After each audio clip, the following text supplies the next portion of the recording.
अभी आपने relation, function, binary operation के ऑब्जेक्टिव देखे, उसके बाद अपन ने इनवर्स ट्रिग्नोमेट्री के ऑब्जेक्टिव देखे।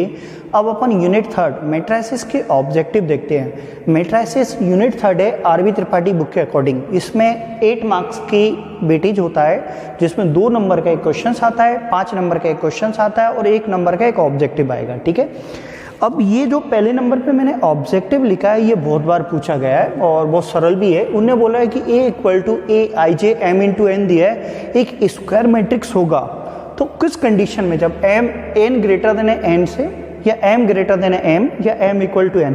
और अपन स्क्वायर मैट्रिक्स की डेफिनेशन तो पहले ही पढ़ चुके हैं कि स्क्वायर मैट्रिक्स उसको बोलते हैं जिसके अंदर number of row is equal to the number of columns होती हैं। तो इसका आंसर तो ये आएगा। तो इस क्वेश्चन को है तो बहुत ईजी, पर इसको हल्के में नहीं लेना, ये क्वेश्चन इंपॉर्टेंट है। ठीक है, कई बार MP बोर्ड में आ चुका है। ठीक है, अब एक और क्वेश्चन है, अगर ये क्वेश्चन बच्चों को आ गया तो बच्चों को काफी टफ लगता है। ये बोल रहा है the total number of possible matrices of order 3 × 3 having each element 0 and 1।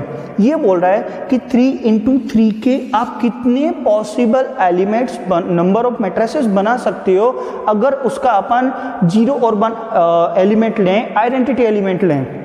तो देखिए अपन ने आप लोगों ने 11th क्लास में परम्यूटेशन एंड कॉम्बिनेशंस पढ़ा होगा, ये उसी के रिलेटेड क्वेश्चन है। तो पहली चीज, जब भी ऐसे क्वेश्चन आए तो नंबर ऑफ एलिमेंट, तो यहाँ पे आपको मैट्रिसेस दिया है 3 × 3 का, तो दोनों का मल्टीप्लाई करोगे तो नंबर ऑफ एलिमेंट कितने आएंगे आपके पास, 9 आएंगे।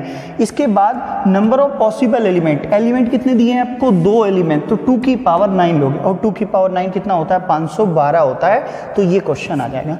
हो सकता है ये क्वेश्चन एज इट इज आ जाए। और एक चीज ध्यान रखना, MP बोर्ड में डिजिट चेंज नहीं होती है, जैसे क्वेश्चन दिए हैं वैसे ही क्वेश्चन आ जाते हैं। तो बिल्कुल ये ऐसे कैसा क्वेश्चन भी आ सकता है। कई बच्चे तो बिल्कुल याद भी रख लेते हैं कि भाई 512 आंसर आएगा 3 × 3 के मैट्रिक्स का।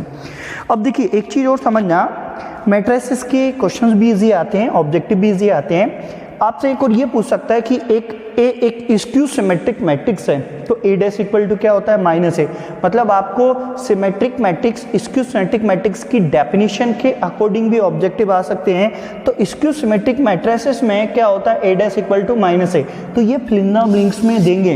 इधर से आपसे बोलेंगे if A is a symmetric matrices then A' equal to, अगर सिमेट्रिक मैट्रिसेस होगा तो A' इक्वल टू क्या होगा, A होगा। तो ये तो क्वेश्चन है, आप इनका स्क्रीनशॉट भी ले सकते हैं। और अब मैट्रिक्स के और ऑब्जेक्टिव देखते हैं। तो देखिए मैट्रिक्स के जो ऑब्जेक्टिव हैं उसमें फिल इन द ब्लैंक्स भी आ सकता है कि an identity matrix is always fill in the blanks matrix. Identity matrix हमेशा एक स्क्वायर मैट्रिक्स ही होता है। आपने मैट्रिक्स की डेफिनेशन से पढ़ी होगी कि जो स्केलर मैट्रिक्स होता है वो भी एक स्क्वायर मैट्रिक्स होता है, आइडेंटिटी मैट्रिक्स भी एक स्क्वायर मैट्रिक्स होता है। और स्क्वायर मैट्रिक्स की डेफिनेशन जिसमें नंबर ऑफ रो और नंबर ऑफ कॉलम इक्वल होती है। ठीक है, तो आप बिल्कुल ध्यान रखना, अगर आपको आइडेंटिटी मैट्रिक्स हमेशा स्क्वायर मैट्रिक्स आएगा, या आपको ऐसा बोल सकते हैं कि स्केलर मैट्रिक्स इज ऑलवेज, तो वो भी क्या आएगा आपके पास, एक स्क्वायर मैट्रिक्स ही आएगा।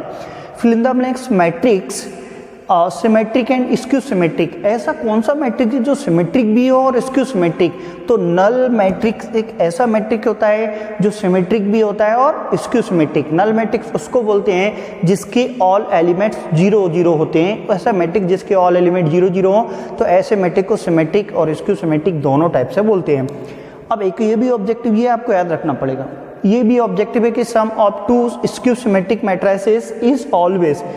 2 स्क्यू सिमेट्रिक मैट्रिक्स को अगर अपन ऐड करेंगे तो वो भी क्या होगा, स्क्यू सिमेट्रिक मैट्रिक्स आएगा। और ये तो आप समझते हैं, ऑड नंबर को ऐड करते हैं तो ऑड नंबर मिलता है, इवन नंबर को ऐड करते हैं तो इवन नंबर मिलता है। तो सिमिलरली यहाँ पर भी आपको 2 स्क्यू सिमेट्रिक मैट्रिक्स को ऐड करोगे, सम करोगे तो आपको स्क्यू सिमेट्रिक मैट्रिक्स ही मिलेगा।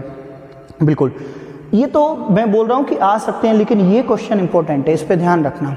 ठीक है, इसके लिए मैंने एक फॉर्मूला बना दिया है, वो भी मैं आपको समझा रहा हूँ। ये आपको एक क्वेश्चन दिया है कि अगर A इक्वल टू डायगोनल में 2 2 2 दिया है और 3 × 3 का एक मैट्रिसेस दिया है, तो आपसे आंसर पूछ रहा है ये क्या होगा।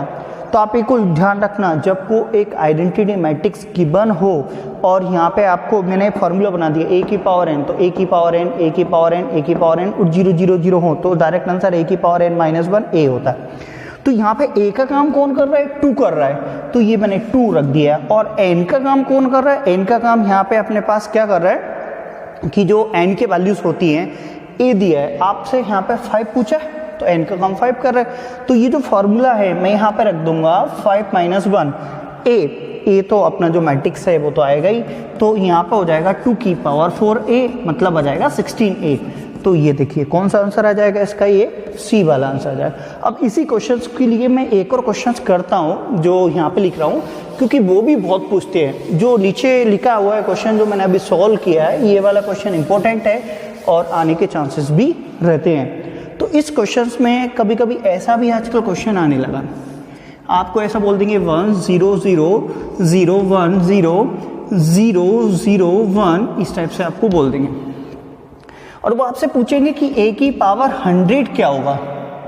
ठीक है, ये कभी कभी आपको यहाँ 3 दे देंगे, तो a की पावर 100 क्या होगा, तो आप इसी रूल के अकॉर्डिंग a की वैल्यू तो यहाँ पे कितनी है, 1 है, तो 1 की 1, और ये कितना हो जाएगा अपने पास 1 की पावर 100 - 1, सॉरी n की वैल्यू 1 हो गई और a की वैल्यू 1 है, तो ये कितना n, a as it is आएगा, तो ये कितना आ जाएगा, कुल मिला के अपने पास यहाँ पे a आ जाएगा।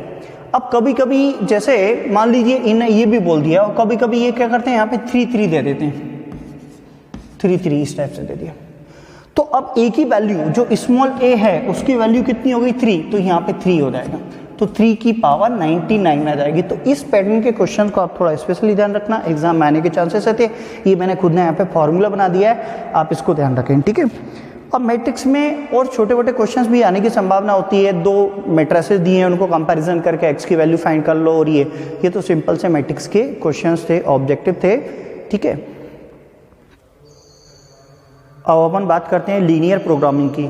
तो लीनियर प्रोग्रामिंग एग्जाम में 6 मार्क्स का आता है, जिसमें 2 1 नंबर के ऑब्जेक्टिव आते हैं और 1 4 नंबर का क्वेश्चन आता है। तो ये 6 नंबर का चैप्टर है, जिसमें 1 4 नंबर का क्वेश्चन आएगा और 2 1 नंबर के ऑब्जेक्टिव आएंगे, और इसके अंदर थ्योरेटिकल पोर्शन आने की ज़्यादा रहती है। फिल इन द ब्लैंक्स हो सकता है 1 वर्ड भी आ जाए, हो सकता है ट्रू फॉल्स भी आ जाए। इसके अंदर न्यूमेरिकल क्वेश्चन नहीं आएंगे, सॉल्व करने वाले क्वेश्चन नहीं आएंगे, थ्योरेटिकल पोर्शन ज़्यादा आएगा।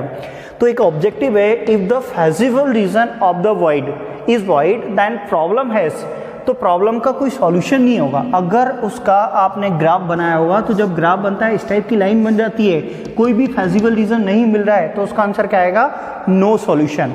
सेकेंड कंडीशन, द मैक्सिमम और minimum value of the objective function are non as optimal value. ये आपको 1 वर्ड में लिखने को भी आ सकता है ऑप्टिमल वैल्यूज की, कि अगर मैक्सिमम और मिनिमम वैल्यू होती है किसकी, ऑब्जेक्टिव फंक्शन की, उसको क्या बोलते हैं अपन, उसकी ऑप्टिमल वैल्यू बोलते हैं।